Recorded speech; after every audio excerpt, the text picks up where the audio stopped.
নমস্কার, আপনারা দেখছেন আপনাদের পছন্দের প্রিয় ইউটিউব চ্যানেল বাঞ্ছারামের বাগান। আর আমি বিশ্বজিৎ রয়েছি আপনাদের সাথে। আশা করি আপনারা সবাই ভালো আছেন এবং আপনাদের এই শীত মরশুমের গাছগুলো ঠিক ততটাই ভালো আছে। এখন আপনারা থামপটে যে ছোট্ট ছোট্ট চারাগুলো দেখছেন, এর বেশিরভাগটাই ডালিয়ার চারা এবং তার সাথে এর মাঝখানে রয়েছে কিছু পপিনোমেলনের চারাও। তবে আজকের ভিডিওতে আমি দেখাবো কিভাবে নার্সারি থেকে এনে এই ছোট্ট চারাগুলোকে বাঁচিয়ে রাখা যায় এবং তারপরে এটাকে সঠিকভাবে প্রতিস্থাপন করা যায়। কারণ এই ডালিয়ার চারা সঠিকভাবে প্রতিস্থাপনের উপরেই নির্ভর করছে আপনি কত সুন্দরভাবে ভালো গাছ তৈরি করতে পারবেন এবং তার থেকে খুব ভালো বড় আকারের ফুল নিতে পারবেন। আমাদের অনেকেরই অভিযোগ থাকে যে নার্সারি থেকে এইরকম থামপটে ছোট ছোট চারাগুলো কিনে এনে সেগুলোকে প্রতিস্থাপন করবার কিছুদিন পরেই চারাগুলো মারা যায়। কী কারণে চারাগুলো মারা যায় সেই বিষয়ে আমি পরে আলোচনা করছি।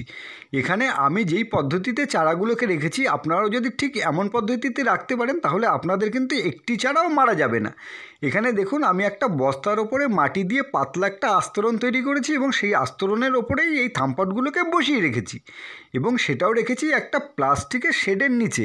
এখানে প্লাস্টিক দিয়ে আমি একটা শেড তৈরি করেছি এবং তার নিচেই চারাগুলোকে রেখে দিয়েছি এবং এইভাবে 4 থেকে 5 দিন রাখলে পরেই কিন্তু আপনার গাছ সঠিকভাবে বেড়ে উঠবে এবং শেকড়গুলো মাটির সঙ্গে ভালোভাবে কামড়ে ধরে নিতে পারবে।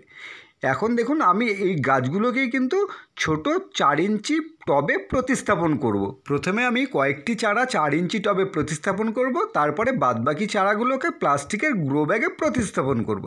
এখানে দেখুন, এই থামপট থেকে এই চারার শেকড়গুলো বাইরে বেরিয়ে মাটি কিন্তু কামড়ে ধরেছে। শেকড়গুলো যেমন দ্রুত বৃদ্ধি পেয়েছে, তার সাথে সাথে গাছগুলোও কিন্তু দ্রুত বৃদ্ধি পাচ্ছে। এই মুহূর্তে কিন্তু এই গাছগুলো মারা যাওয়ার আর কোনো সম্ভাবনাই নেই যদি আমরা নিজেরা জোর করে মেরে না ফেলি। এবার চলুন এই চারাগুলোকে আমরা প্রতিস্থাপন করে ফেলি। তবে প্রতিস্থাপনের আগে যারা আজকে প্রথম আমার চ্যানেলে এই ভিডিওটি দেখছেন তাদের কাছে বিশেষ অনুরোধ, আমার নতুন নতুন আপডেটগুলো পাওয়ার জন্য আপনারা আমার এই চ্যানেলটিকে সাবস্ক্রাইব করে আমার সাথে থাকুন। এই ছোট্ট ছোট্ট ডালিয়ার চারাগুলোকে প্রতিস্থাপন করবার জন্য সবার প্রথমে আমাদের যেটি প্রয়োজন পড়বে সেটি হচ্ছে এই চারা বসাবার উপযুক্ত একটি মাটি, যেই মাটি অলরেডি আমি এখানে তৈরি করে রেখেছি। এবং এই মাটিটা দেখে আপনারা অবশ্যই বুঝতে পারছেন, দেখুন মাটিটা কেমন ঝুরঝুরে এবং মাটিটা অবশ্যই উচ্চ জল নিকাশি ব্যবস্থা সম্পন্ন। এই মাটিটাই আমি 4 ইঞ্চি টবে ভরে রেখেছি, যেই টবের মধ্যে আমি এই ছোট্ট চারাগুলোকে এখন প্রতিস্থাপন করব। শুধু ডালিয়াই নয়, যে কোনো ধরনের চারা গাছের প্রতিস্থাপনের জন্য প্রাথমিক পর্যায়ের মাটিটি তৈরি করতে হবে কেবলমাত্র কম্পোস্ট সার মিশিয়ে। এখানে দেখুন, বস্তায় আমার কাছে ভার্মি কম্পোস্ট রাখা আছে, আমি এই মাটিতে কিন্তু ভার্মি কম্পোস্ট মিশিয়েছি। আপনারা যে কোনো ধরনের কম্পোস্টই এই মাটিতে মিশিয়ে নিতে পারেন 50-50 রেশিওতে, অর্থাৎ 50% মাটির সাথে 50% যে কোনো ধরনের কম্পোস্ট সার।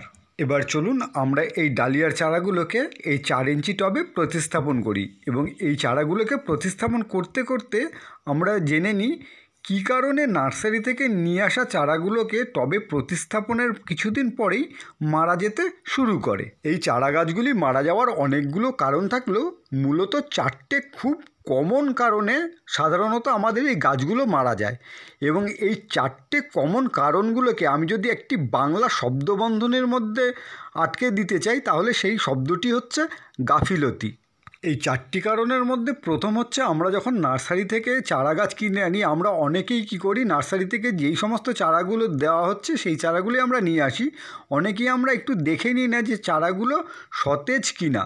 আমরা অনেক সময় রুগ্ন চারা নিয়ে আসি এবং সেই চারাগুলোকে প্রতিস্থাপন করবার ফলেই কিন্তু সেই চারাগুলো মারা যায়। সুতরাং সবসময় নার্সারি থেকে আমাদের সতেজ, সবুজ এবং সবল চারা সংগ্রহ করে নিয়ে আসতে হবে। দ্বিতীয় হচ্ছে অতিরিক্ত সার মিশ্রিত মাটি, এবং সেটা রাসায়নিকও হতে পারে, জৈব সারও হতে পারে। অর্থাৎ আমরা বড় গাছ প্রতিস্থাপন করবার জন্য যেই মাটিটা আগে থেকে তৈরি করে রেখেছি সেই মাটিতেই চারা গাছ বসিয়ে দেওয়া, এই ভুলটা কিন্তু আমরা বেশিরভাগ ক্ষেত্রেই করে থাকি। সুতরাং কখনোই বড় গাছের জন্য তৈরি করা মাটিতে এই চারা গাছ লাগানো যাবে না। চারা গাছের জন্য আলাদা করে কম্পোস্ট মিশিয়েই চারা গাছের উপযুক্ত মাটি আমাদের তৈরি করে নিতে হবে। চারা গাছগুলো মারা যাওয়ার 3 নম্বর কারণটি হচ্ছে খুব কমন একটি কারণ, সেটি হচ্ছে অতিরিক্ত জলের প্রভাব। এই অতিরিক্ত জলের প্রভাবেই কিন্তু বেশিরভাগ ক্ষেত্রে আমাদের এই ছোটো ছোটো চারাগুলো মারা যায়। সে কারণেই দেখলেন যে এই যে থামপডে চারাগুলো রয়েছে, দেখবেন থামপডের নিচে যে ছিদ্রটি থাকে জল নিকাশির, সেই ছিদ্রটি অনেক টবে থাকে না, এবং থাকলেও খুব সামান্য বা সরু পরিমাণে, যেখান থেকে ঠিকমতো জল কিন্তু নিষ্কাশিত হয় না। এই অতিরিক্ত জলের প্রভাবেই চারা গাছের নরম নরম শেকড়গুলো খুব সহজে পচে গিয়ে মারা যায়। সে কারণেই কিন্তু আপনারা দেখলেন আমি যখন চারা গাছগুলো রেখেছি একটা শেডের নিচে, একটা বস্তার ওপরে একটা মাটির আস্তরণ তৈরি করে তার ওপরে রেখেছি, যাতে অতিরিক্ত জল হলেও সেই জলটা সেই নিচের অতিরিক্ত মাটিটা যাতে শুষে নেয় এবং পটটা সবসময় হালকা ড্রাই থাকে। ঠিক এই কারণেই চারা গাছ প্রতিস্থাপনের ক্ষেত্রে 4 ইঞ্চি টবের একটি গুরুত্বপূর্ণ ভূমিকা আছে, যেখানে 4 ইঞ্চি টবে মাটি ধরবে চারা গাছের উপযুক্ত জল ধারণ ক্ষমতা অনুযায়ী, এবং তার মধ্যে খাবারটাও থাকবে কিন্তু সঠিক পরিমাণে। সে কারণেই আমরা দেখবেন সকলেই প্রায় 4 ইঞ্চি টবেই চারা গাছগুলোকে প্রতিস্থাপন করে থাকি। 4 নম্বর কারণটি হচ্ছে চারা গাছে ছত্রাকের আক্রমণ। চারা গাছ যেহেতু একটু দুর্বল প্রকৃতির, হিন্দিতে একটি খুব অ্যাপ্রোপ্রিয়েট একটি শব্দ আছে যেটা হচ্ছে নাজুক। সে কারণেই কিন্তু খুব তাড়াতাড়ি এ ছত্রাকের দ্বারা আক্রান্ত হয়। সে কারণেই চারা গাছ প্রতিস্থাপনের মাটিতে আমরা যদি সামান্য পরিমাণে ছত্রাকনাশক মিশিয়ে নিতে পারি, তাহলে কিন্তু খুব ভালো কাজ দিতে পারে। এছাড়াও গাছ প্রতিস্থাপন হয়ে গেলে জল দেওয়ার পরে আমরা যদি একটা ছত্রাকনাশক দিয়ে সমস্ত গাছগুলোকে স্প্রে করে দিই, তাহলেই কিন্তু এই ছত্রাকের আক্রমণের হাত থেকে এই চারা গাছকে রক্ষা করা যায়। এছাড়াও অনেক সময় দেখা যায় কি আমাদের পুরনো অনেক টব পড়ে থাকে, যেই টবগুলো বছরখানেক ধরে পড়ে আছে, সেই টবে যদি আমরা টবগুলোকে ভালো করে ছত্রাকমুক্ত না করেই চারা গাছ লাগাই, সেক্ষেত্রেও কিন্তু গাছগুলো ছত্রাক দ্বারা আক্রান্ত হওয়ার একটা সম্ভাবনা থেকে যায়। 4 ইঞ্চির প্রত্যেকটা টবেই আমরা এই ডালিয়ার চারাগুলোকে কিন্তু প্রতিস্থাপন করে ফেলেছি। এরপরেই আমরা এই টবের মাটিগুলোকে খুব ভালোভাবে জল দিয়ে ভিজিয়ে দেব, এবং তারপরে কমপক্ষে 2 দিনের জন্য আমরা একটা ছায়াযুক্ত জায়গায় এই টবগুলোকে রেখে দেব, যাতে সূর্যের আলোটা পায় কিন্তু সরাসরি রোদটা না পায়।